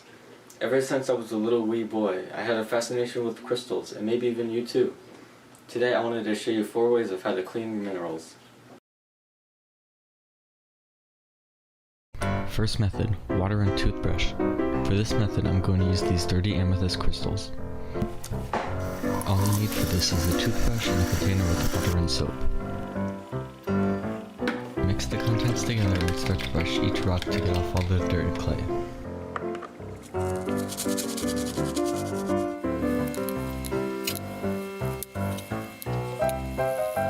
After about 5 minutes, this is the result. I'm actually really surprised with how well it came out. This is one of the most easy and effective methods. Second method, using a soft cloth and isopropyl alcohol. I'm going to use this red selenite and I will try to make it more transparent. For cleaning, I'm going to use isopropyl alcohol, but this can damage the rock because they are water soluble, so you need to dry it quickly afterwards for no lasting effects. Put some on a cloth and simply scrub the rock.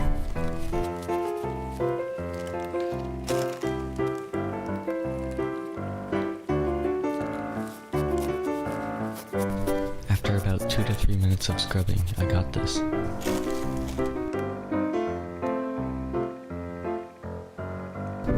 This came out really good, mostly because you can see my hand through the rock.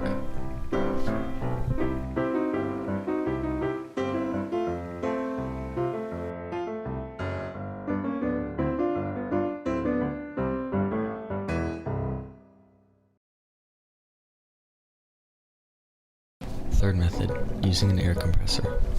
I have this heavy-duty air compressor, but you can buy a can of compressed air at a local store. For this method, I'm going to use this geo that has some dust or grain in it. This dust is not allowing us to see the sparkles of the crystal that well, so we will blast it. Also remember to wear goggles because it could get into your eyes.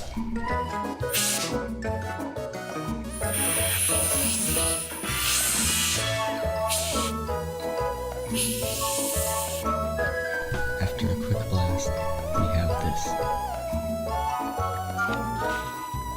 You can already see a big difference in how well it sparkles after cleaning. Just be careful not to use too fragile rocks like this white aragonite. I noticed a couple crystals flying out of the geode. Fourth method, using acid to clean quartz. Warning, even though it's just cleaning supplies, you should always be in a well-ventilated area and wear goggles. Thank you. I'm going to be using two formations of iron and quartz. Iron veined quartz, which forms in veins, and iron stained quartz, which usually has iron on the surface. For the cleaner, I'm going to use iron out. First, add some iron out to an empty container and add enough water to cover the rocks and stir.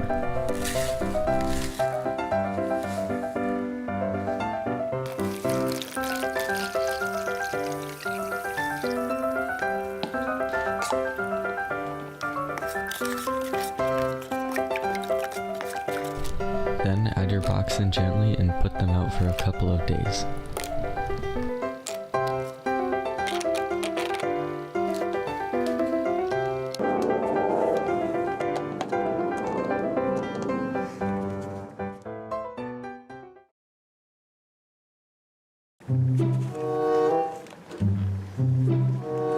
Take your rocks and put the solution down a drain.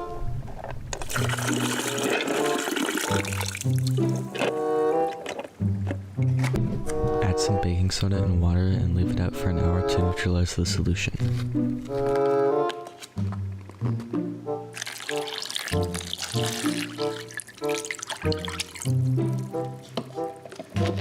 After this 2 to 3 day process, your quartz should be done. Immediately, I can see some change and no change. The iron veined quartz did not change much except for some surface iron, but the iron stained rocks had more of a change than this. The entire outside of this rock looks different, and it seems that the outside was immensely covered with iron. If it were dirt, it would have sunk into the bottom, and I found very little dirt. You can see in this last rock that the two very shallow veins had almost disappeared entirely except for a tiny sliver. These are just a couple of ways to clean rocks. There are different ways, but these are the most basic. Thanks for watching, and I hope this comes handy in the future.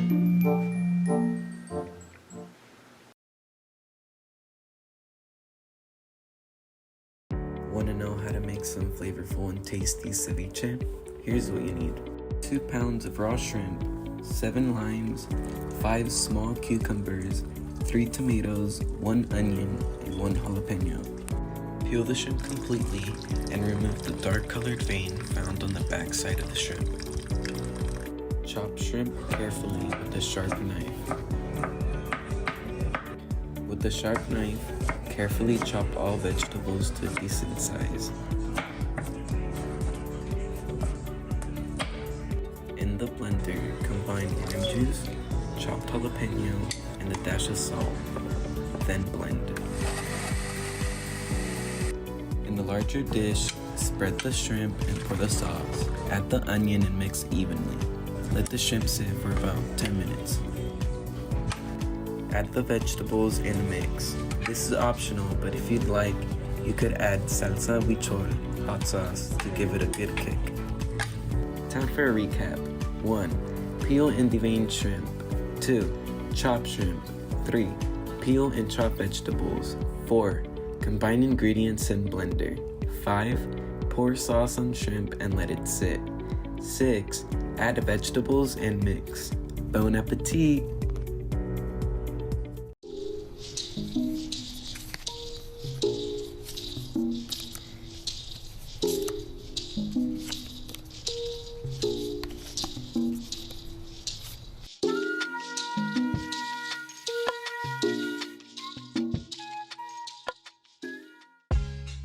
Magic the Gathering is one of the most popular trading card games out there, and with over 20,000 unique cards made, it can be difficult for people to get a hang of it at first.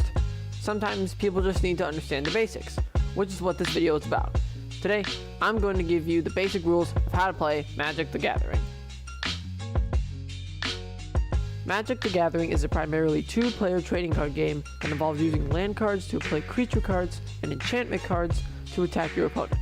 Once you've taken away 20 health from said opponent, you've won the game. First, you're going to need a deck consisting of 60 Magic cards and a 20-sided die. You can typically find both of these in a Magic starter pack, and some optional items that you might have might be a game mat or some card sleeves, just so your cards won't get too messed up. Each player starts out with 7 cards in their hand and decides the player order through a coin flip or rock, paper, scissors, or any other method you might have. Being able to use the cards you have in Magic all revolve around land cards. Land cards, or also referred to as mana, would allow you to play different kinds of creatures and enchantments, and the more land you have, the more cards you can play, or the stronger the cards you play will be. Something important to remember is that there are different types of land cards. There are 5 in total, and each one has a different color.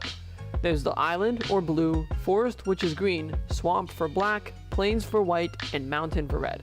All cards in Magic correspond to one or more of these land types and are used with each one. Next, let's talk about creatures. Like I said before, creatures in Magic all depend on their type and how much land they cost to play. This is indicated by looking at the top right of the card, where you'll usually see the color or colors needed to summon them. If you see a number like 1, 2, 3, and so on, that just means that any kind of color land can be used to summon in addition to the others. Typically, a weaker creature will require less land, and stronger creatures will require more. When a creature is played, it isn't able to attack on the first turn. Sometimes a creature's worth will depend on looking at their attack and defense, which is at the bottom right. Left is their attack, right is their defense. But that doesn't mean that the effects of said creatures aren't important either. The effects of creatures in Magic are just as, if not sometimes more important than just their attack and defense. Some creatures have different effects that give them an advantage against other creatures in battle, like how a creature with flying can only be blocked by another creature with flying. Now that we've talked about basic creature mechanics, let's talk about the different kinds of enchantments. Artifact cards are colorless permanents that can typically represent things like magical objects. For example, magical weapons or armor would count as an artifact. Instants are spells you can play at any time, even during your opponents. When your spell zone is empty, you can play sorcery cards. These cards don't stay on the field. Instead, once they've been used, they go to the discard pile. Lastly, we'll actually get into the basics of combat. Each player starts with 20 health in a regular game, keeping track of their health via a 20-sided die. The first few turns is the setup phase, where the players will usually take turns placing down land cards to help strategize their next moves. Once a player puts down enough land cards, that's when creatures start to come into play. Players will use their land cards or tap their cards and summon a creature or use a different card.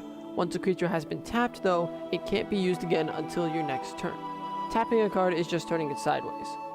When a creature has been summoned, unless it has haste, it is not able to attack on the first turn.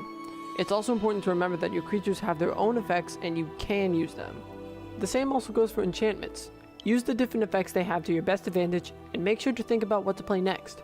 Before combat, make sure to set up the different resources you're going to use before you start attacking. Go in with a plan and use what you have available to get the advantage. So with all of this into consideration, really the most important rule in Magic is to have fun. Playing the game and understanding the rules is obviously something you need, but having a passion for this game is really what's going to help you understand it better. All I'm doing is just showing you basic gameplay. If you want to get into the game, a hands-on experience is a much better option. Learn more about the game, find a deck that suits what you want out of it, and remember to have fun with it. With that being said, this has been the basics of how to play Magic the Gathering. I hope this video helped you understand a little better, and I hope it can help you in your journey playing Magic. Thank you for watching.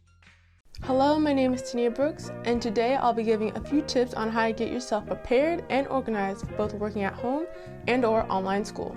Well, let's get to it. First, it's best to find a space in your home where you can do your school and or work meetings and projects. Go find a location that you'll feel comfortable in. It's also best to make sure you're in a good location that has secure Wi-Fi connection. When looking for a space, make sure you have enough room to work in and that you're in a location with few distractions. Yes, that means it's best to keep your TVs and phones off unless you are using them for work or school purposes. Once you find yourself a good space to work in, the next thing you should do is set up your area with something to keep yourself on track. And that's why a simple calendar is great for just that. You can also use an online mobile calendar as well. Calendars are great for keeping up with the days and scheduling for events such as work, school meetings, like phone calls, Zooms, or Google Meet. It is great to use different colors to keep yourself separate from other projects or events that you may have scheduled, but it's also okay to use just one solid color as well. This also goes with digital calendars as well. If you're using a digital calendar, don't forget to set those notifications on your events. A second great tool to use are sticky notes. Sticky notes are great for dropping down some quick note, questions, or even putting down school schedules. The best thing about sticky notes is that you can put them anywhere. I usually use sticky notes on a daily basis to remind me of meetings or projects that I have coming up.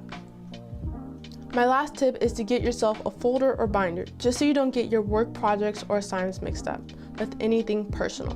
When working at home, it can get a little messy, so it's best to have folders that are different to separate the two. Well, that's it for me. I hope these tips on how to get yourself prepared and organized for both working at home and or online school were helpful. My name's Tania Brooks, and thanks for watching. I'm out.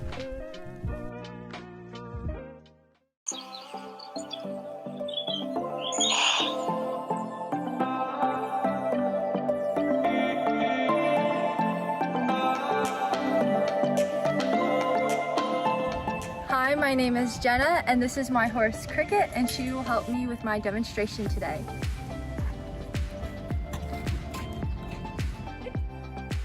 The first thing you're going to want to do is grab your halter. The next thing you're going to want to do is organize your lead rope in your left hand and hold the crown of the halter in your right. Now you can slowly walk up to your horse's left shoulder and wrap the lead rope around your horse's neck.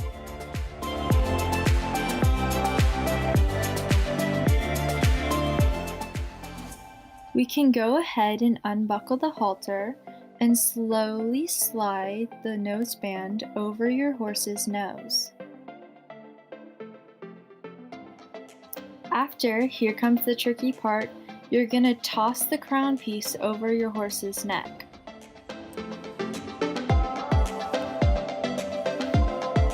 Now we're almost done. Continue by clipping in the buckle to secure the halter.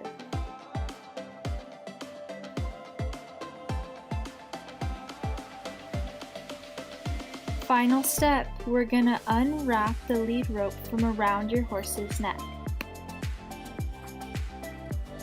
Now you can securely lead your horse around.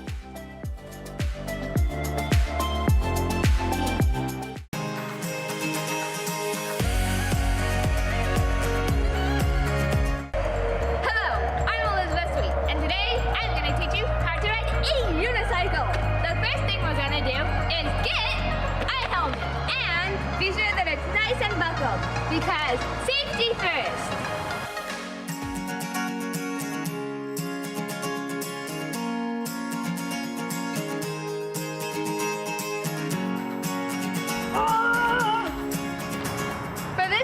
We are going to learn how to get on the unicycle. We are going to want a wall or a fence or something. I'm using a fence. We are going to want to be sure that the pedals are level and that the back pedal is closest to our dominant foot. Then we are going to put our hand on the wall or fence and then put the unicycle between our legs, put our dominant foot on the back pedal, then push up and you're on the unicycle.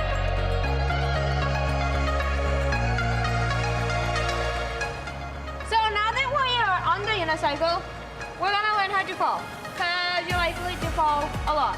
You're likely to fall either forwards or backwards. We're going to learn both.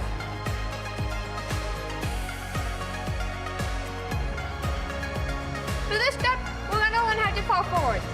You are going to let go of this handle and step out.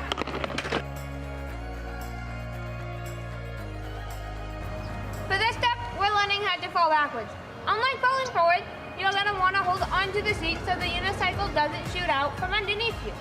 You are going to hold onto the seat, and just like falling forwards, you're going to step out of it while holding onto the seat.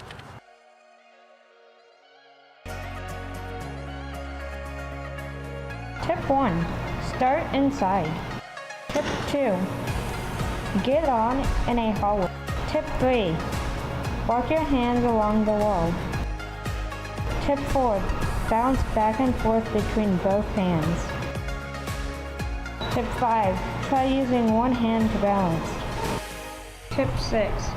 Hold on to the seat and use the other arm for balance. Tip 7. Let go of the wall and just go for it.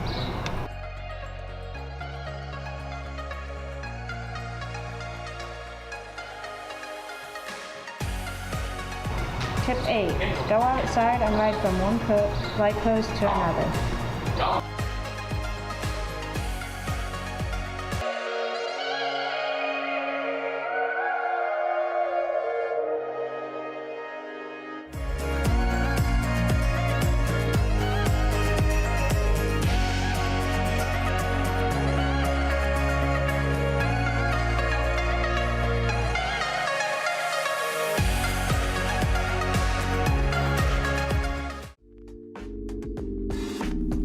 Hi, my name is Kayla, also known as K-Doodles, and in this video I'm going to be teaching you how to shade.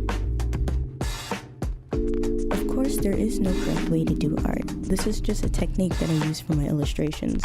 You don't have to agree with my technique, but for those of you who want to learn how I shade, I'm going to be going over the basics of shading and lighting.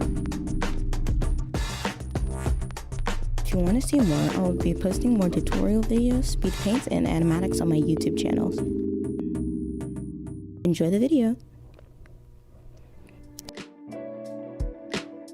To start, I'm using one of my original characters for this tutorial. What I like to do first is take the color of what I am shading and put it separate from the character. Then scroll to the left on the color wheel from orange to red, and I check to see if it fits as a shade color. Decide to go with the pink color for the skin because it serves really well as a blush, which gives this character some life while serving as a good color for shading. I do this with every color to ensure which color I will use to shade.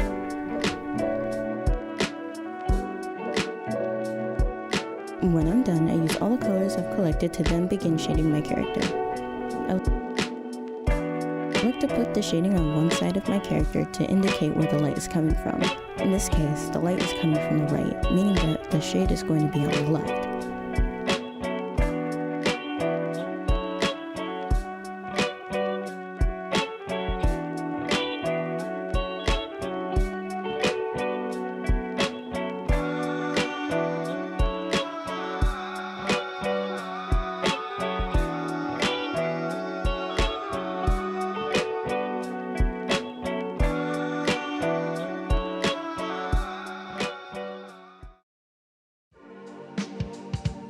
After all the shading is complete, I then move on to the lighting. The first thing I do is grab a color. Then, instead of moving left of the color wheel, I move the knob on the color wheel to the right, giving the piece a brighter tone.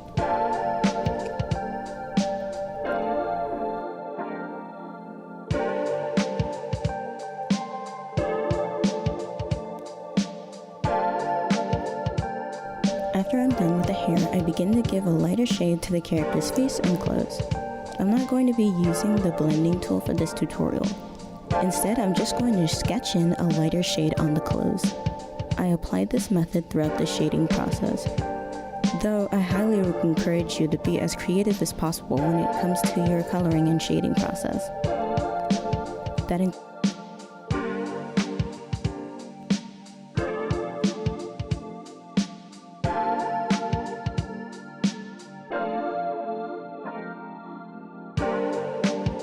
includes this video tutorial. I hope you learned something new, and as always, I'll see you later.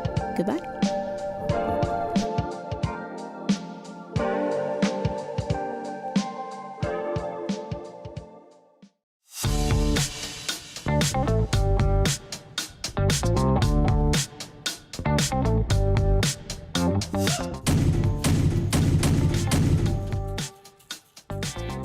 To make a stop motion, you need a pencil, an eraser, and paper.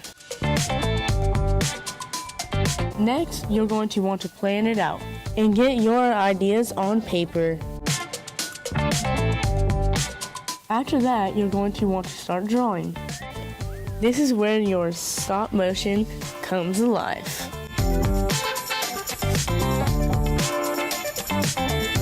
Now comes the hard part, making all the frames. In each frame, the drawing is moved little by little. Once your frames are done, you'll need to take pictures of each and every frame. Now take your frames and edit them together. Recap, get supplies, plan it out, draw it out, make all the frames needed, take pictures of your frame, then edit them together, and enjoy.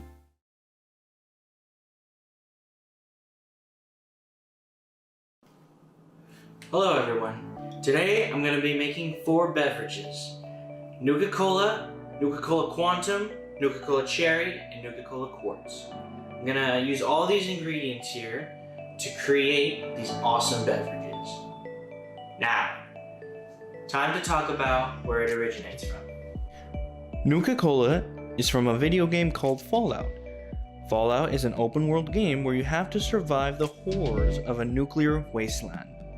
These drinks can be found lying around the Commonwealth, and drinking them gives you health, but with a bit of a radioactive taste. But in reality, you wouldn't feel too good. There are 9 types of drinks, but I'm gonna make 4 of them.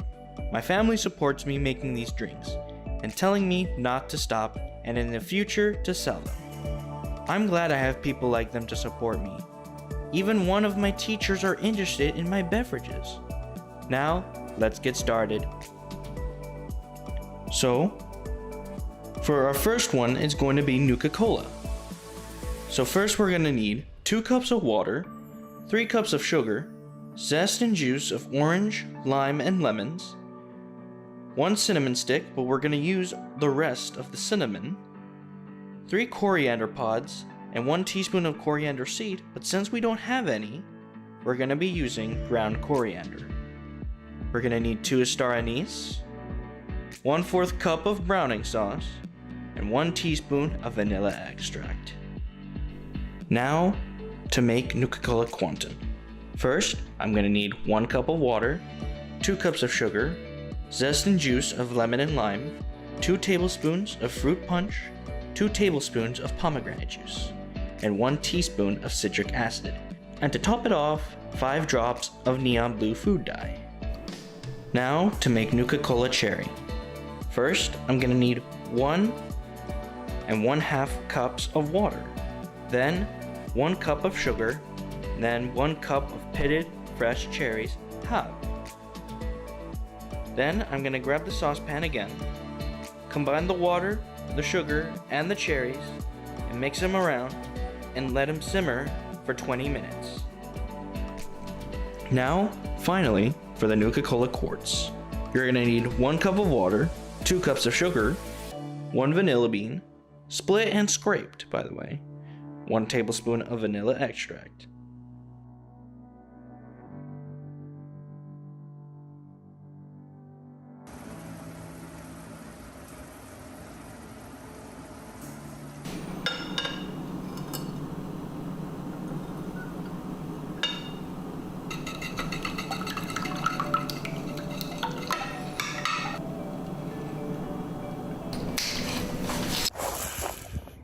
Here is a bottle of Nuka-Cola. It's a pretty good, it tastes pretty good. I could taste the vanilla, the coriander, and the lemon and oranges. I could taste it. It tastes pretty good. Now, let's check the other ones. Now, for some Quantum. Yeah. That's pretty good. I could taste the lemon and lime. It's pretty sweet. So just go with 7 tablespoons. Nuka-Cola Cherry. It's a pretty good drink for dinner and lunch, not for breakfast. And also good to share around with the family. Gotta love that cherry taste.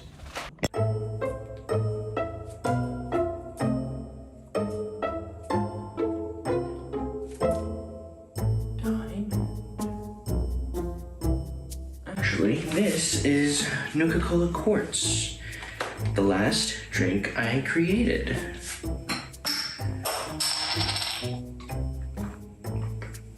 Oh man, that tastes pretty good. I can taste the vanilla, and I can taste the milk in there.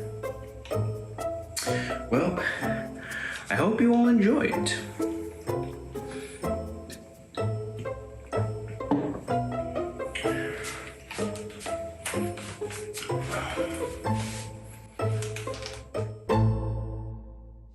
Thanks for tuning in for all of the instructional finalist videos. We'll see you tomorrow at 5 p.m. with the PSA finalist announcements.